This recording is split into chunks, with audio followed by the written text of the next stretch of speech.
Well,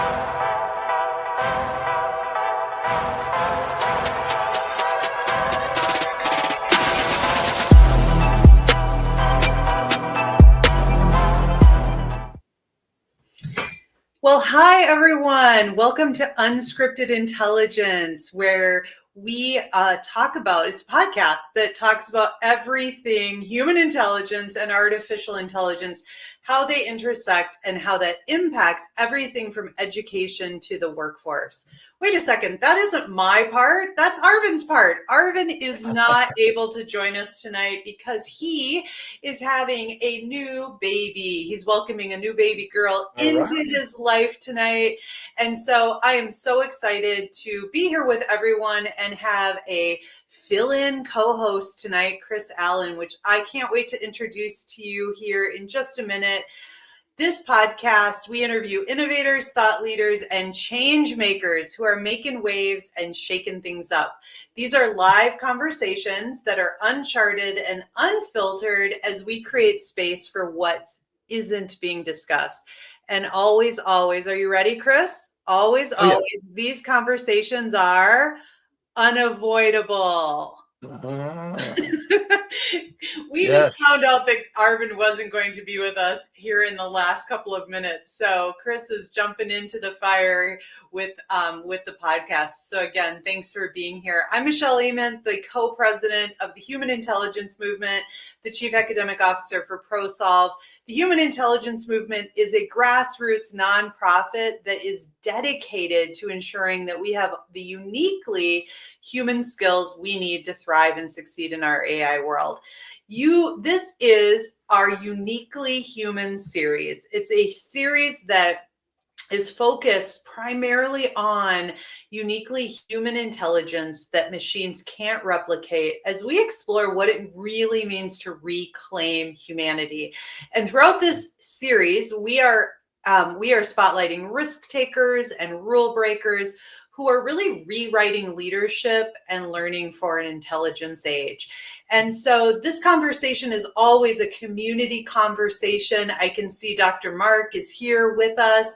So as you're joining us tonight, please go ahead and drop in the chat who you are, where you're from, and just kind of tell us what you're looking forward to tonight with the episode on really centering human intelligence and defining what makes us human. So with that, I want to introduce our special guest and my co-host tonight, Chris Allen. So a little bit about Chris, and a little bit about this episode. So tonight, we had always planned on doing something a little bit different. We're not just having our conversation, but we're also really crowdsourcing and building what it means to define human intelligence. And so Chris and I are going to be on this journey with you to crowdsource and define human intelligence. So a little bit about Chris. Okay, so Chris, what I'm really excited about to tell everyone about is that Chris is my co-author on a book that we are writing together called Empowering Humanity in an AI-Driven World. And we have been on this journey together. How long has it been, Chris, that we've been writing this book? It's been going on 2 years. Right. So it's taken us a while to get this book put together. But here's what I'll say about the process is that he has fundamentally changed for me what I think about in this moment and what it means to be human. Not only have I learned like pretty much everything I know about AI from Chris, but also just what it means, the urgency around this evolution and this moment that we're in, and that every choice that we are making, whether it is about AI or HI, it really is about reclaiming humanity. And so I am just thrilled to welcome Chris here to be in this conversation about what it means to be uniquely human and really explore what this movement means and how it belongs to all of us. Because I think, Chris, like at the heart of our conversations and our work together has been this idea of how can we support this movement in reclaiming humanity and really building what is needed for today and in the future. So welcome, Chris. What else would you like to share about yourself for everybody? Well, sure. First of all, I would like to say that I am no Arvin. Nobody can fill in for Arvin. So he's a dear close colleague and friend of mine, and I'm so excited for him. I'm just excited for the next time we get a chance. All three of us talk together, so really excited for him. But no, in terms of, thank you for that introduction, and what I would have to share is this: like, the human intelligence movement is so critical. I'm a partner in helping to get this thing going, because we are at a juncture. Humanity is at a juncture right now that I've been excited about, but also terrified of since I was a young kid, right? Mm-hmm.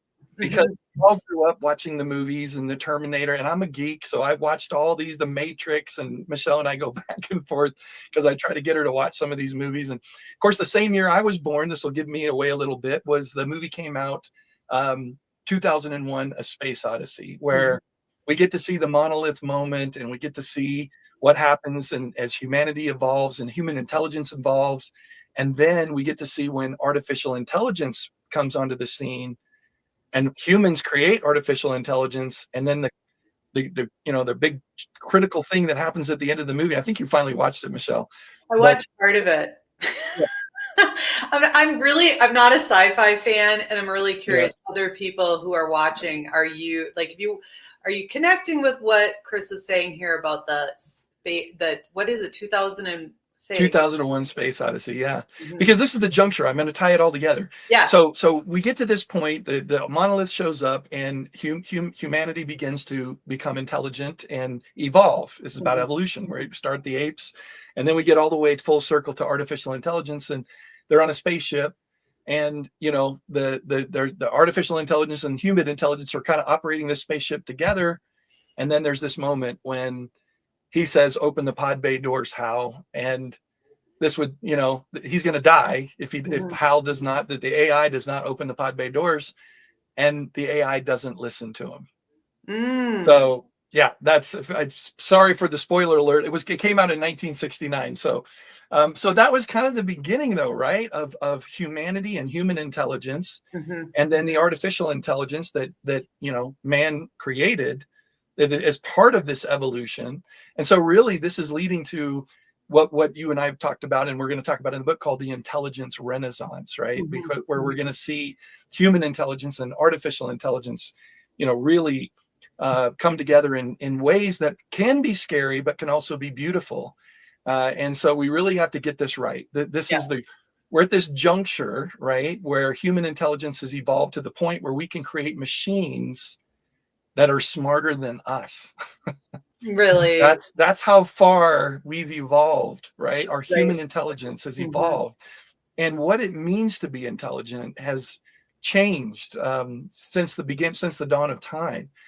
Depending on the age we're in, and depending on the technology that we have, and depending on the culture, like it's changed. And so this is just I always tell people, this is a scary, awesome time to be alive. Yeah. Right. Well, and what I'm really excited I really kind of want to dive into how you're thinking about human intelligence across the ages, because I think one of the things that we talk a lot about in education is this idea that we have been in the knowledge era, and our schools are designed to supporting the knowledge era. So the goal is to pour in information into students so that they have the knowledge to go out and be the smartest people in the room and solve problems that way. So we talk a lot on this podcast about how we're moving away from the knowledge era into the intelligence age, and what does it mean to be in education and the workforce in an intelligence age. And I think one of the things that is interesting to think about is that evolution, because I think everything from the beginning of time, whether it is the movie that Jennifer thinks is just too boring, too slow to get through, but she does know Hal and Dave's. But if it's back to the very beginning, like the monolith moment that you talked about, but what are some of the other things along the way that kind of paint that picture for the evolution and where we are today? Well, and I like to start that with, in the book, we started with the first monolith moment, where the monolith shows up in, 2001: A Space Odyssey, and we begin to become conscious and intelligent. And at that moment, we figure out that we can use tools, right? And up until that moment, we were more animalistic, but now we can use tools. So if you look at the arc of human intelligence, from all the big breakthroughs, right? From fire to, the Gutenberg press, to all the way through this, the very first intelligence that we see that is how we evolved, because if you didn't possess this intelligence, this human intelligence, you did not survive. And that was your AQ, what I like to call adaptability quotient. It could be also adversity quotient. There's two different ways to look at AQ. But if you think about it, if you didn't adapt to your environment, and we didn't know what was going to happen we're going to get eaten by, a dinosaur, or, it was survival of the fittest, right? This is how evolution happens. And so adaptability was our super skill. It was our superhuman ability to be able to look and adapt to our environment. Yeah. And so over the ages, of course, what it means to be smart and what's in the driver's seat has changed. Well, as soon as we created societies, and we had farms, and we could get our food now in different ways, right? All of a sudden you have this agriculture community that springs up, and hunters and gatherers, and people playing their roles, and community working together. Well, then EQ became very, very important in intelligences. So it's really cool to watch this arc across time and see how human intelligence evolved. Because if you, for example, on EQ, if the relational side and building the communities and getting the people to work on the farms, and leadership skills, and all those things that had to be in place were about human relationships, right? Right. And so yeah, go ahead. Well, I think a lot of times when we talk about human intelligence, I don't know if a lot of times, sometimes people go right to IQ. When we think about human intelligence, that's the first thing that they think of is IQ. And what you're bringing up, and so I'm curious what you think about that. Like, where does IQ fit into this idea of human intelligence? You've talked about adaptability, or AQ, and you've talked about EQ. Does IQ fit in there still? Yeah, well, IQ has always been important, right? Always, throughout time. And everybody has a different capacity for IQ, right? Yeah. However, depending on the time you were born into, IQ can play different roles. And so, yes, there's no question. The intelligence, I call it the human intelligence stack, right? Okay. I love that term because sounds like it's a tech company. It's a code. If you code, you understand you have a tech stack, right? You use this tech stack, and you produce an outcome with the tech stack. So these are my tools. And then from those tools, I'm going to create an application, or I'm going to create a computer program.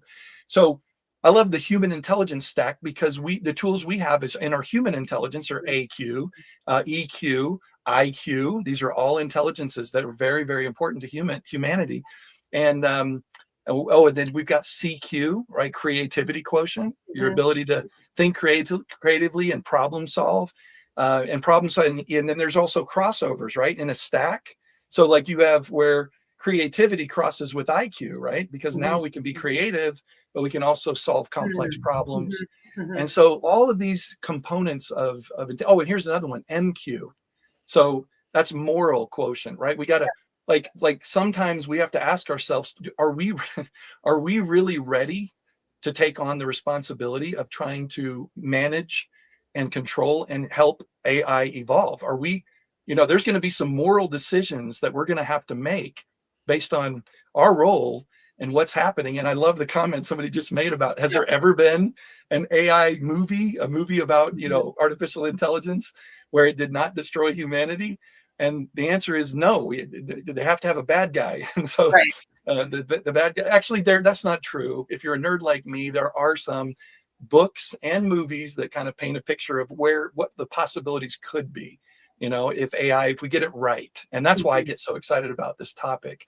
But it is critical that we do get it right, and understanding the human intelligences and the stack, the moral, intelligence, the creative intelligence, the EQ, the IQ. Once we understand that, and then there's another one that you introduced me to, Michelle, and that's the meta, right? Okay, so we've got IQ, EQ, AQ, CQ, MQ, and then around it is the meta, how we think about all of the, the metacognition, how we think about our Right. thinking. And so these, I talk a lot about human skills and designing a framework that really identifies what are the essential human skills. So some of those human skills are curiosity, collaboration, critical thinking, resilience, self-awareness, right? So I'm seeing those skills fitting into this intelligence stack. So am I on the right page that the stack is like how we view intelligence for an intelligence age? You need IQ, you need EQ, you need moral quotient, you need adaptability quotient, creative quotient, and did I get them all? I think you got them all. Yeah. And then there's within those intelligences, there's skills and mindsets that get developed. Right. And what I'm thinking about is as a human intelligence movement, we get a lot of questions around, okay, what is human intelligence? And then how do we create that? How do we build that in humans? And so I think one of the most important things before we get to the how do we do it, it's really getting clear on what it is and what are we aiming for. I think I'm in so many conversations where it's not visible what it is we are trying to define and what are we trying to aim towards. And when we don't know where we're headed, then what happens? Chaos, right? We don't get there.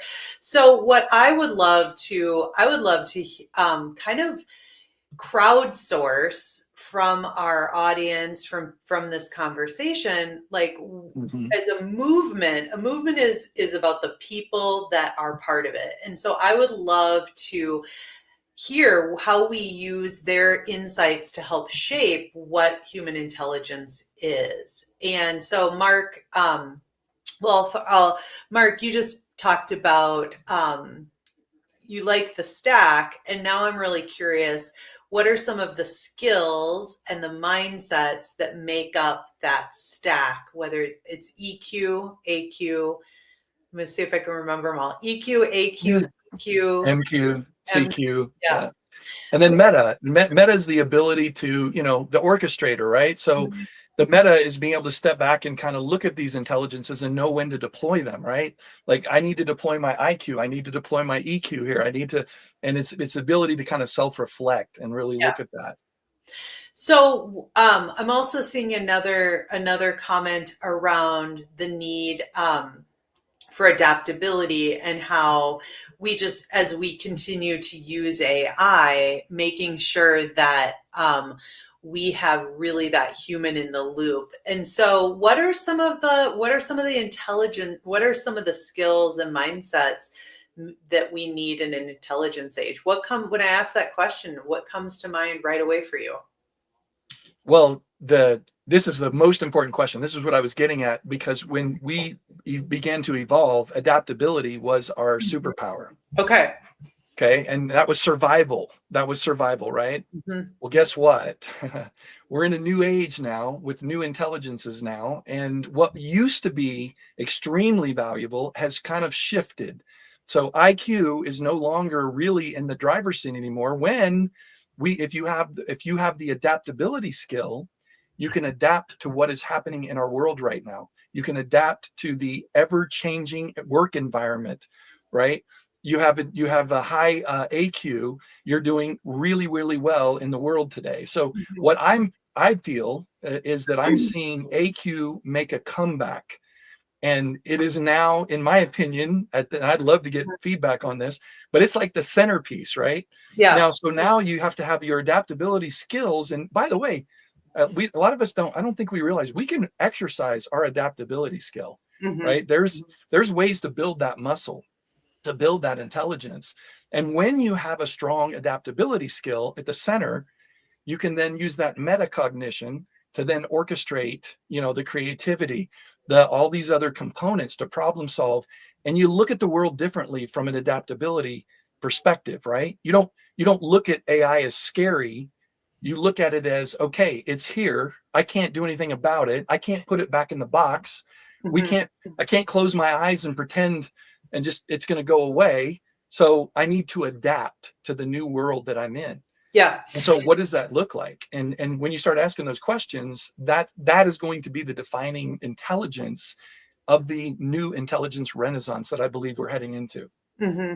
And Mark says, nailed it. The high level of adaptability is so much more valuable than a high IQ heading into the future. And so this, like, we know Arvin is like our adaptability guru. And so not having him in this part of the conversation it's like painful, because I know he would just be like asking so many questions and bringing his ideas. But so I'm going to do my best to channel my inner Arvin, so good luck. Yeah, exactly. When we talk about adaptability, what does that mean? I mean, what are some of tell me about how you've been adaptable in the last 24 hours. Like, tell me about that. Oh, yeah. No, that's a great question. So today, when I have a problem that I need to tackle, I from an adaptability frame, I'm going to first look at the outcome I want to produce. What's the problem I need to solve? And then I'm going to say, you know what? I need to figure out the fastest way possible to solve this problem with the biggest impact I can possibly have. In other words, hit the biggest home run I possibly can have. And I'm going to use every tool I have at my disposal. And so wherever AI is in its evolution, I will be leaning on the best AI tools first to see what they can bring to the table, right? And then I will take that human intelligence, that from a metacognition point of view, I'm going to start tapping into IQ and creativity and all these other. It's like the way I look at the human intelligence stack. It's like paint, right? And you get to just create this painting, and you get to choose these different intelligences that you need to deploy. And I really believe that the exciting thing about the future and where we're heading is this crossroad that we're at, where artificial intelligence and human intelligence intersect. And what that means is that when it comes to human intelligence, it's changing a little bit. Like EQ and trust and credibility and people don't trust AI. Yeah. They trust humans, right? So building those skills, I got to figure out how to deploy those to solve the problem. And so to me, that's what adaptability means is no matter where we find ourselves, if you're in education as a teacher, you're looking at all the tools you have on the table. How can I deliver better results? How can I help my students? Well, and I think figuring out like to solve problems and be adaptable in thinking really is kind of something I heard you talk about. I think I'm going to, here's where I was adaptable in the last 24 hours. Well, it was the last maybe 12 hours, 10 hours. Okay. My day started one of those, Chris, tell me if you've had these days where you wake up and you check your phone, you got this message of problems to solve, things that are not working. And then it moved on to a phone call of this isn't working. Okay, so my day was like that. Well, at the same time, I had an appointment that I had to go to. And so I was focused on that, but things were happening at work. And then the day kept getting kind of worse when we had a webinar earlier today and someone had an emergency, so they couldn't come. And then minutes later, Arvin couldn't come. And all so I've got all this stress from the day. And then I got to go on this webinar in 10 minutes. What am I doing? And I think, instead, so I maintained my self-regulation, like my emotional regulation. I tried to be really steady steady through that and not like allow that to let me explode or burst out into tears, all the things. And Right. then I think the other thing is I was like, I was able to be resilient through it and know that everything is going to be okay and have a pause that it's going to be as good as it can be and feel like I could bounce back from those little setbacks hearing and this is not big resiliency, but they were like little roadblocks that I was able to bounce back and continue to persevere through and and look at it as an opportunity of something a different opportunity in front of me. So what are all of the human skills that I just talked about? What are all the human skills that I used in my day today, do you think, Chris? Oh yeah, well, definitely EQ, self-regulating and managing those emotions and problem solving. Obviously, your which is creative problem solving. You had to figure it out as you were going, and without adaptability, without a strong adaptability resiliency, you would have probably just canceled. You would have probably just said, you know what, we'll just do this another day. Yeah, and there was a moment where we did say, should we cancel? And, I even think about moral intelligence because Arvin called me and he wanted to get through the webinar so then he could go help his wife. And I was like, absolutely not. Like there, as much as I wanted him with me and on the thing, I knew that my moral judgment was to say to him in that moment, go, that's the right thing to do, even though it meant that it was going to be harder for me to move through what we were doing. And so, I don't know, I think I think a lot about in our K-12 education system, like how often are we building those skills, those adaptability skills? And it's not, I want to take that statement back. My thought is my thought is this: are we creating the conditions for students to build their adaptability skills? And I think that's a real problem that we have in education because we tend to provide all the answers. We tend to create conditions where failure is not not afforded. Like we solve for students versus saying, here you go, figure it out. Let's see what you make of it. I mean, because I guess the question I'm getting at is how do you build adaptability skills? So if I'm a human, a small human or a big human, and how do I build those skills? Yeah. Well, and this is such a critical conversation that we're having when it comes to adaptability and resilience, because at a time in our world when those skills and those intelligences are needed more than ever, other than when we were first evolving, we are unfortunately moving in the wrong direction. And that is according to AQ assessments and books that have been, in fact, we reference, what's that book that they talk about on adversity? The adversity quotient? Or is it called the adversity quotient? No, I thought it was the one where he talked about well, anyway, I can't think of the book, but it'll come to me. Somebody in the audience probably knows what book I'm talking about. It's really popular right now. But basically, it's about the fact that we're losing ground on adaptability. And we're losing ground to adaptability because of everything you just said, right? Failure should be celebrated, right? Because you learn most from failure, right? And if you're going to have a high adaptability skill, failure is a great thing. It's not a bad thing. And yet, we're not doing that. And then some other components that have to, and you asked a question point blank. And the thing that came to my mind when you said, how do you build adversity quotient or adaptability? It's do hard things. Do things that you're going to fail at. I mean, you taking this, and saying, you know what, I don't care what happens today, we're going to do it. And, you feel the fear and you do it anyway, right? That is a perfect example of building a muscle that enables you to do more and more hard things. And of course, that builds that resilience. So so conditions around doing hard things and allowing failure. And I think our classrooms, our schools, our teams, I think we protect against that. We rob people the opportunity of productive struggle. And at the same time, we also say we want failure because that's where you learn. But Right.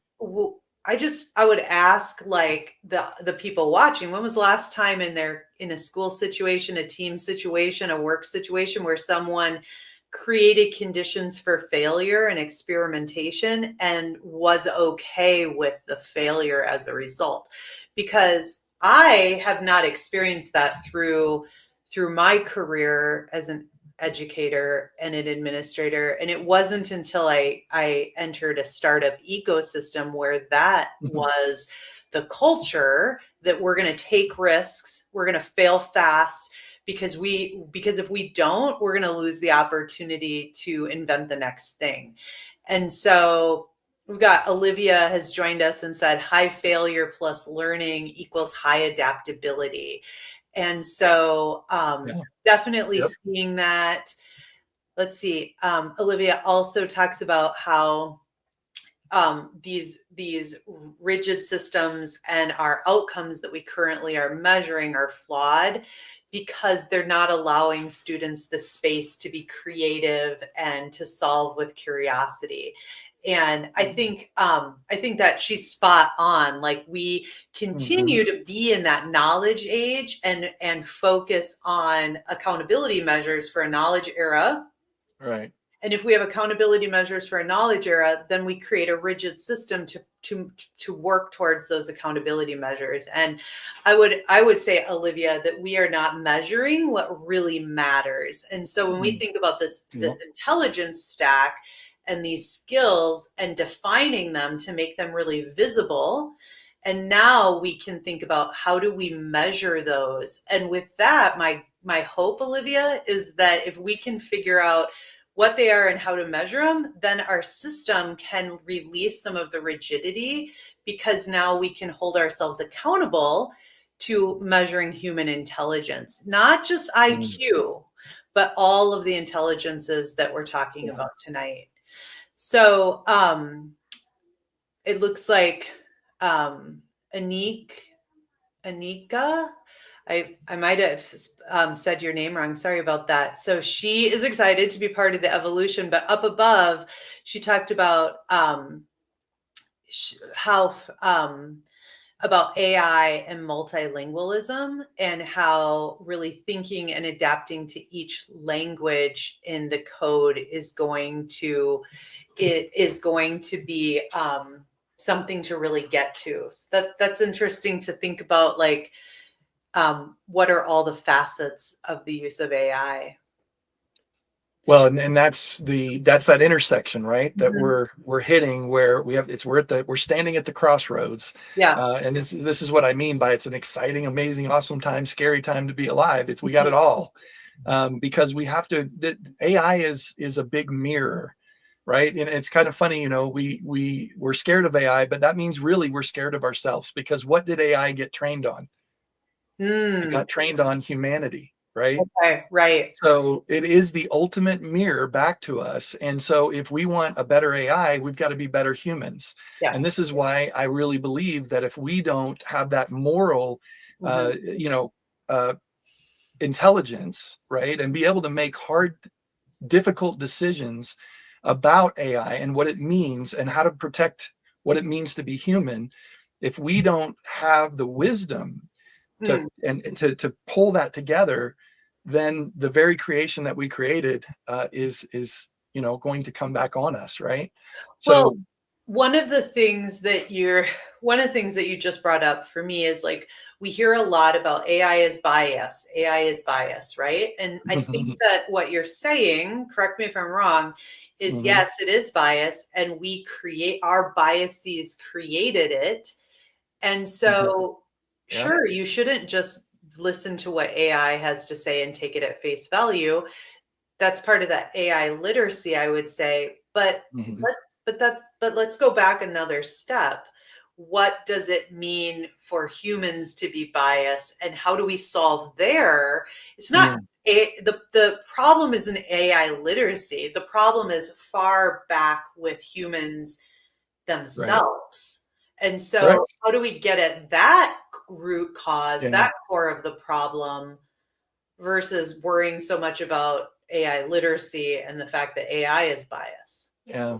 Well, and that in and of itself is the dilemma, right? Because we need to be better humans if we want better AI, better AI, right? And Mhm. what does it mean to be a better human? We got to start answering that question. And I don't think it's like focusing on and making IQ and knowledge, the most important thing, because if you look at that, the economy, where we are right now in our economic systems, Yeah. if you look at it, if AI looks at that, what is AI going to do? Mhm. Right? It's about capitalism, and it's about this, and it's about that, and Well, so we got to be really careful with all these decisions. totally. And I'm sorry to interrupt you, but one of the things that you brought forward to me that was like, Mhm. whoa, is like, talk to us a little bit about this idea as to the amount of money investments going towards AI Yes. versus HI. Yeah. Because I think that you're Yep. getting to that, the fact of where Yeah. are we putting our resources, our time, our energy, like that Yes. saying that what we value is where we put our time. What am I trying to say? Anyway, Yeah. No, I know what you're yeah, saying. And that's that capitalism, right? Like you're looking for that maximizing value, right? And so the the the critical decision that we have to make right now is, how important is developing human intelligence in the age of AI? We got to answer that question. Now, yeah, there's a measurement that we can use to find out how important do we say as a humanity, do we say this is? Well, let's look at the investment. That's what you're referring to, yeah. right? The investment, right, right. So for every $1 that we put into, hopefully in doing a better job of developing these human intelligence skills to prepare humanity in the workforce, in education, to prepare humanity for the world that we're fast approaching, and I would say we're already in. How much are we spending versus Right. how much are we spending in improving and elevating and evolving artificial intelligence? Here's the number. Yeah, tell After us the the number. research we did, it's 44 to 1. So for every $1 we invest in preparing humans for AI, we're spending $44 on AI to improve AI. Hmm. And Hmm. so if you want to know why we're seeing a rocket ship take off on the artificial intelligence side and how it's, lapping humanity right now, well, how much are we investing? How much do we, and if we don't get this, adjusted, and this is why the human intelligence movement is so important, right? Hmm. Because we've got to wake up and go, and you know who needs to wake up? And I'm just going to call it out: the people creating AI. You're creating artificial intelligence, and you're saying that it's God's gift to humanity, and that this AI is going to be the greatest thing ever. But how are you preparing humanity for what you created? You created a monster, and then you said, well, we're not gonna help you deal with it. And this monster doesn't have to be a monster, by the way, but if we don't invest in humanity, that's what's going to happen, right? So, okay, so let me ask you this. Who is responsible? And we kind of got into this last week when we were with Tina, is who's responsible for building human intelligence in an artificial No. intelligence world? Should it be the AI companies that are investing billions? Should they also be investing billions in human intelligence, or is it another entity? I mean, we've put this on schools to develop this, and and then they're underfunded, teachers are underpaid, that's a whole thing. So who is responsible in your eyes? Well, and that responsible word is a big word, because let's talk about, like, when AI goes wrong, and we've already seen when AI goes wrong, people can die. Like, it's Yeah, right. And it's a very scary thing. It's not, and it's not. keep going. Yeah, and it's happening. So who's responsible? And so in the days before AI, a computer program, you programmed all the answers. So, humans made every single possible response, and that was our version of AI before what we have today, Yeah. right? So if in that situation, the creator of the program that caused the harm would be responsible. Mm-hmm. But again, this goes full circle to our conversation. AI doesn't work that way. AI is being trained on all of us, humanity as a whole. Every conversation, everything we're doing is bot food, and they're just sucking it all up, right? They're just sucking everything they can get on their hands on to understand how to better serve us. Yeah. Right. That's the goal. They're to better Right. serve us. But who's responsible at that point? You'd have to make humanity responsible at that point, right? Yeah. So, well, and Olivia has a bold comment here. I love it. She says the silicone tech bros CEOs are building their doomsday bonkers and stating their doomsday worries while simultaneously lobbying anti-regulations while simultaneously capitalizing on weaponizing their tech. yeah, I love it. It's a great. I mean, it's scary, but it's a great comment. And and so who should be doing this? All of us. That's the answer. But yes, should the people that have the money that are making money off of AI, should they be redeploying a massive amount of that money into human intelligence to really help humanity evolve with AI? Because that's what needs to happen. Specifically, the human intelligence movement. Yes, let's be clear.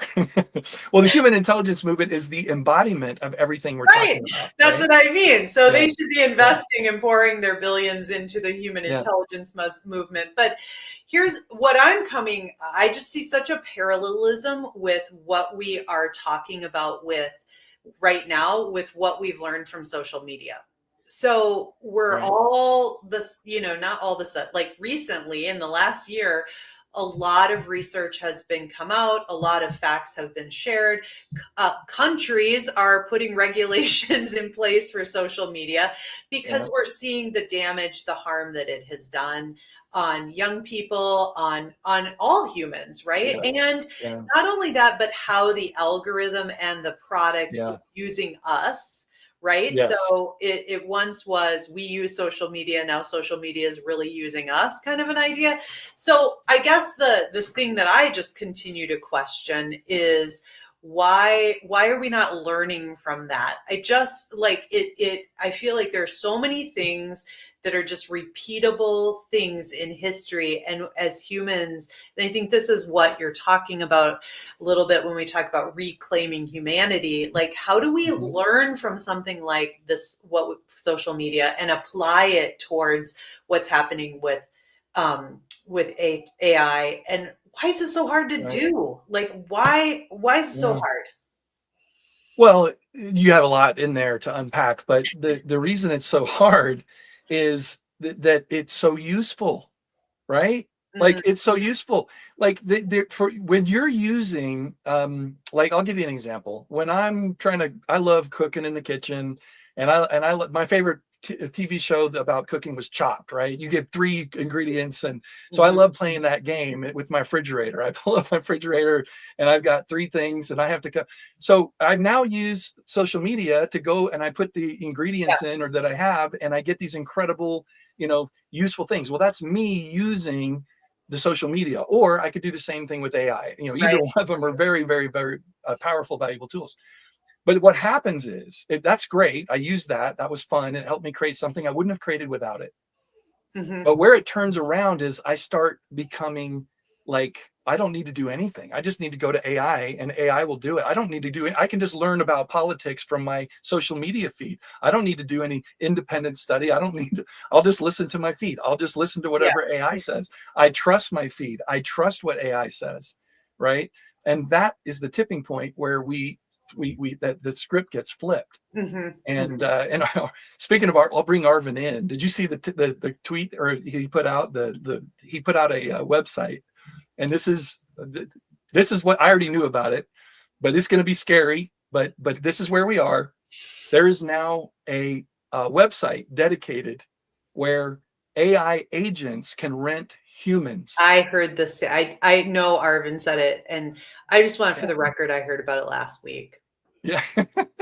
But Well, no, to the point, like, yes, can yeah. you even to do their work? So the way that it was explained to me is Yeah. to do the agent's work, they rent a human that comes in and go, you know, those things that are like, how many bicycles do you see? And you click the Yeah. button to be able to be the human that lets the AI through. Okay, like it is bonkers on a couple of levels.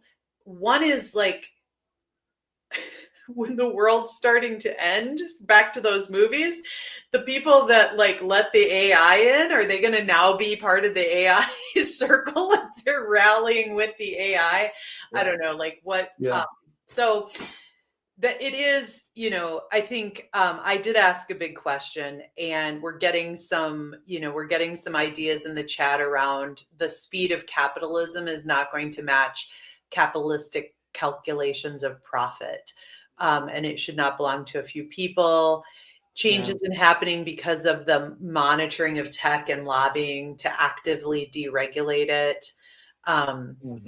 So basic, you know, this gets to the social media because money runs everything. And even though we complain about something like Instagram, we still sit in doomsday scroll. And then that just fuels and continues. And that's exactly what you're saying. So yes, I love to use AI, so I don't stop using it. And I don't know that I don't know that that's what it's about anyway. It's about like, I think for me, it's about how do I leverage a tool to amplify my human potential. So if I'm just in replacement mode, if I just want to go to AI, find something, copy and paste it, and send it to my boss and say, there's my brief, that's very different than using AI to synthesize ideas. So then I can use my critical thinking, my creative thinking, my judgment to come up with a novel solution that he and I haven't thought about, and neither has the AI. Like, think about that. Like, it's trained on everything that we know. What about the new innovation, the new ideas, the new creations that we can come up with because we're tapping into our human intelligence? Exactly. And you just said it right there. And that is the answer. And that is what humanity has to do to be worthy of the machines they created. Okay. This is like, that's a pretty heavy statement I just said, right? Yeah. Say it again. Humanity has to be worthy of the machines that humans created. Now, what does that mean? Well, we have to take a hard look in the mirror and go, okay, what do we bring to the table that AI is not good at? Yeah. And when you ask that question, you're going to get the human intelligence skills that we've been talking about: AQ, adaptability, creativity, problem solving, thinking outside the box, understanding emotions and how, and an AI can mimic being sad, but an AI can never experience what it feels like to lose a loved one, right? It can never experience that. And so we have to really understand what we bring to the table. And then we have to look at, and this is why in the book we talk about, artificial intelligence and the evolution of artificial intelligence, as we also look at the evolution of human intelligence. And then that takes us to the crossroad. And when we get to that crossroad, we have to figure out how, just like what you said, Michelle, how do I amplify my human intelligences that AI is not good at, and that working together in a symbiotic way, we can solve some of humanity's greatest challenges. Yeah. Well, I really like what you're saying about tapping into the things AI is not good at. So there's two things for me. One is tapping into the things AI is not good at and really honing those and maximizing those. And then I think the other thing is using AI to amplify my potential, which I don't know that we think enough about. And that's really, we've talked about AI using us, but that's a way to use AI in a different way, at a higher, more deeper level. And so that, definitely is something to continue to think about. Olivia asked a little bit ago about the research that you mentioned, Chris. And I think it was the research on It's on the imbalance. It's on the imbalance, the investment imbalance, and it's research that we've done for our book. So we're going to be laying all of it out in the book, and certainly we could probably share. We're going to start sharing some of the content from the book in social media posts. We just have so much on both of our plates. So we should really get this book done, is what we're saying. Yeah. Well, we do have a target now, so April. Mid-April, so at least the final draft ready. So, but in the meantime, we could be putting out some pretty good social media posts on, speaking of social media, on some of this research that we're doing along the way. Well, absolutely. Well, we're kind of coming to the end of our conversation, and we always wrap with something called the unavoidable truths. And what the unavoidable truth is, something I like to think about from an hour ago when we started this conversation. What is something you've realized? What is something that has kind of surfaced for you that is unavoidable? And what that means, and that it's a truth. And it means that we really can't deny that there's lots of systems and things that keep us from making this happen. And what makes it unavoidable is that it absolutely does need to happen in order to move forward. So can you think of, we'll share some unavoidable truths. And I also want to hear from Jennifer and Olivia and Anika, people, Dr. Mark, who've been following, what are some unavoidable truths that have surfaced for you as a result of this conversation? So Chris, do you have anything? Do you want to go first? Oh, man. Well, the unavoidable truth to me, and it's, it's the moment that we're in right now, is that the unavoidable truth is that AI is not going anywhere, right? It's going to do nothing but evolve. And if our country doesn't, take it on and go full steam ahead, another country will. And, the unavoidable truth is it's here and it's not going anywhere. And so we've got to figure out, what do we do about that, right? What does it mean to be human? And what the mirrors, the reflections looking back at us, and it's asking us, who are you, right? And so the unavoidable truth is we've got to figure out who we are in the face of where we are in this world right now with AI. I love it. Love it. Love it. That's a bar. It's on fire.